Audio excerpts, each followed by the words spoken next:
Hai teman-teman, balik lagi bareng gue Rizky Hardiansyah. Kali ini gue pengen lebih santai karena cuman pengen review satu film yang cukup inspiratif buat gue.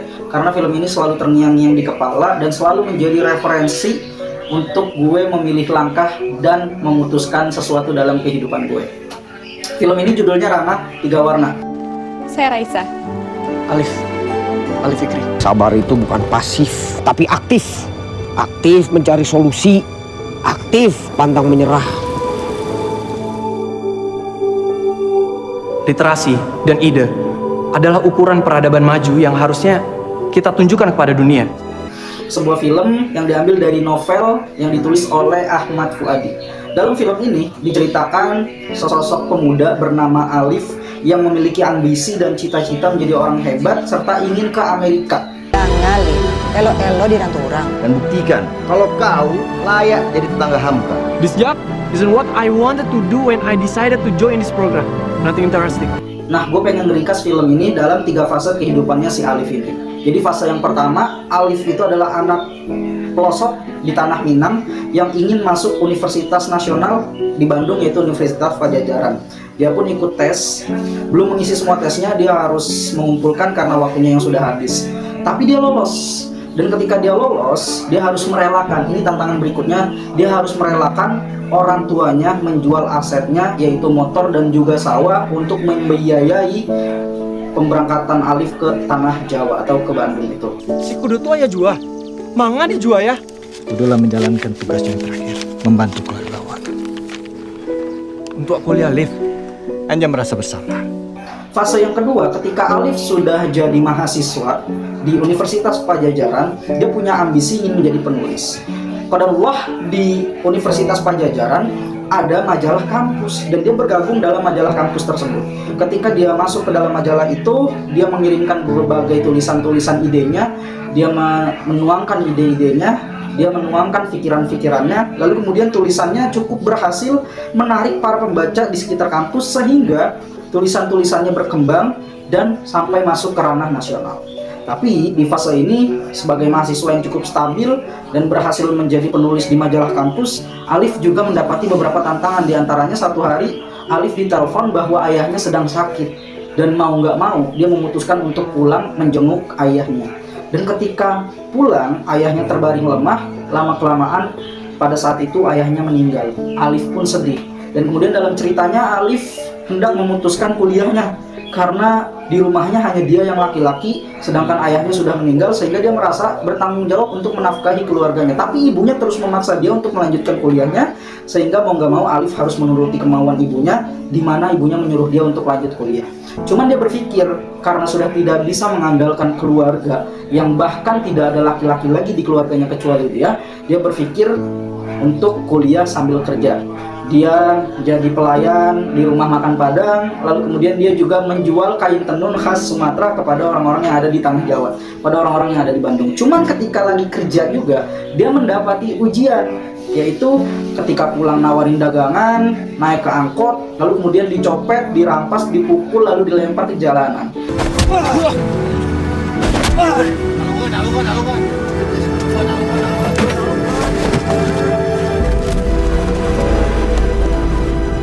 Dan yang ketiga, Alif mengikuti program student exchange. Dari selebaran ada pengumuman bahwa terdapat program pertukaran pelajar atau pertukaran mahasiswa Indonesia dengan Kanada. Yang kita tahu Kanada juga bagian daripada benua Amerika. Alif pun mengikutinya dan kemudian dia ikuti dan dia lolos seleksi. Ketika lolos seleksi, dia pergi ke Kanada meskipun harus transit dulu di Jordania kalau saya nggak salah dalam film itu. Nah, sampai di Kanada, Alif dapetin tantangan baru. Apa tantangannya? Dia berharap bisa menjadi public figure, dia bisa menjadi jurnalis dan belajar dari TV-TV yang ada di Kanada. Ternyata sampai di Kanada dia ditakdirkan untuk bekerja di peternakan. Jadi dia menjadi seorang peternak, membantu seorang peternak besar yang ada di Kanada. Kerjaannya ngapain? Ya ngurusin sapi, ngerawat, ngasih makan, ngebersihin kotoran. Dalam fase ini, dari setiap fasenya, tantangannya Alif selalu merenung dan bersedih. Cuma dalam cerita ini ada satu perempuan namanya Raisa yang selalu memberikan pemikiran dan membuka pikirannya Alif ketika Alif sedang dalam tekanan, ketika Alif sedang mendapati fase tantangan dalam hidupnya.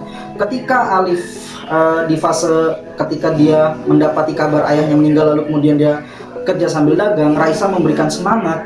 Lalu kemudian ketika Alif sampai di Kanada dan dia ditakdirkan menjadi peternak, dia merasa hidupnya, kenapa?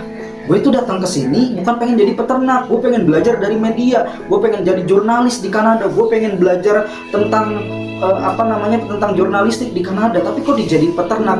Maka si Raisa ngasih semangat, Liv, kamu tuh kurang bersyukur, harusnya kamu bersyukur udah ada di titik ini. Coba kamu lihat ke belakang fase kehidupanmu, dulu kamu hanya anak pelosok, lalu kemudian kamu berhasil meraih kuliah di Universitas Nasional, yaitu di Universitas Pajajaran, sampai Tuhan mengabulkan cita-citamu untuk datang dan studi, belajar ke Kanada, ke Amerika, sebuah negeri yang kamu impikan. Saya mau pulang. Saya sudah tidak tahan sama ini semua, Raisa. Selama ini saya sudah cukup bersabar. Tapi apa? Kamu pengecut. Pilihan pulang itu lari dari masalah. Lalu pilihan apa lagi? Banyak, Liv. Kamu aja yang gak ngeliat.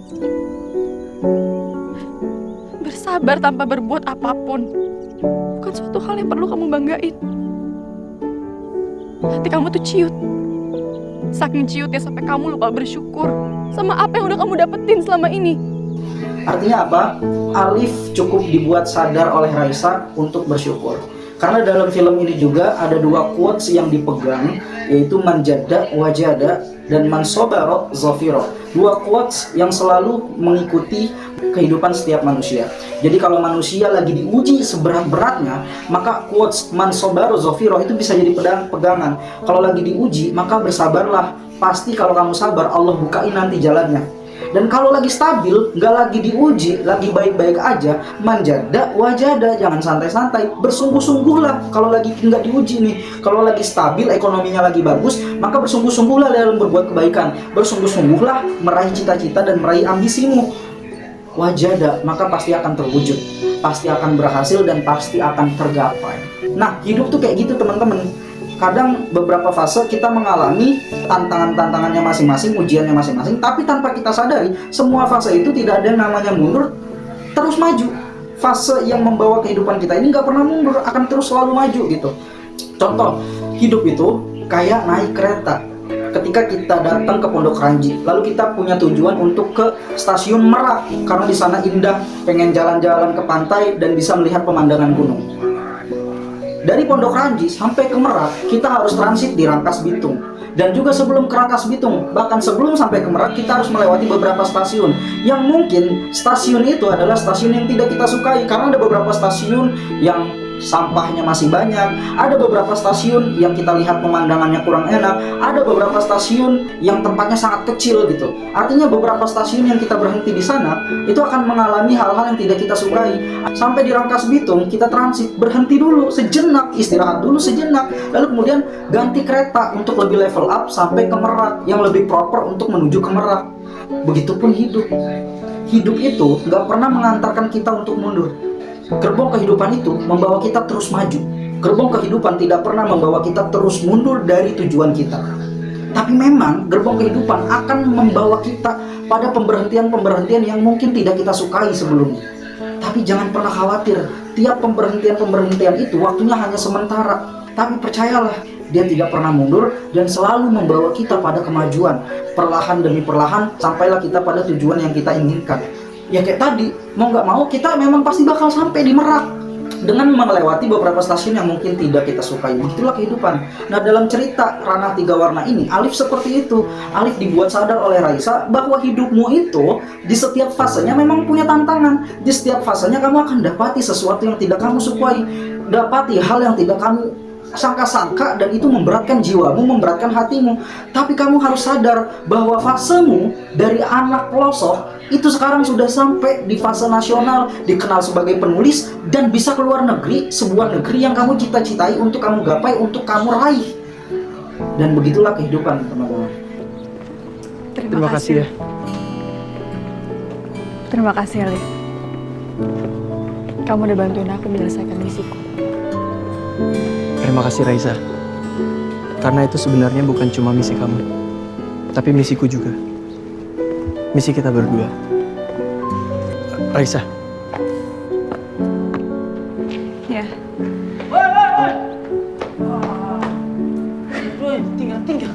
Begitulah kehidupan. Jadi ini sharing gue tentang film Ranah Tiga Warna.